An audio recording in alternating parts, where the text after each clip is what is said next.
kasamın yatırılmağı ve eskeri kasamın düzülmeği vardı.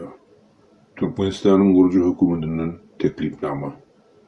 Bilgi, fikir, söz ve informasyon taydan uzak wagt dünya yapıp kolan istenlik kur devletin ilatını iri yaştan ol devletin başında duran şahsiyet kultuna yani men prezident, men şah, men sultan diyeni entek beyni bekmedik.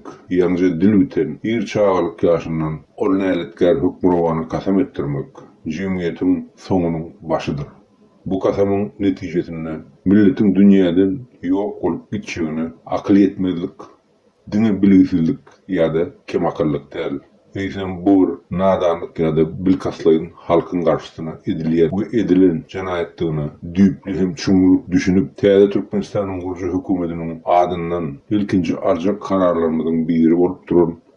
Yurdun içinde harba kasamların başka ehli kasamların ve prezidenti ve parlak varadaki sözlerini yatılmağı varada karar kabul edilmeğini teklif ederiz. Bu teklif ehli umumi ilatın ve Milli Halat Ediş Komitesi'nin dikkatini ödürlünye. Harba kasamda da prezidenti ve parlak varadaki sözler ve manlar kasamdan ayrılmalıdır. Onun yerine kasamın Täze teksti halk tarafından halka ödürlenmeğini teklif ederiz.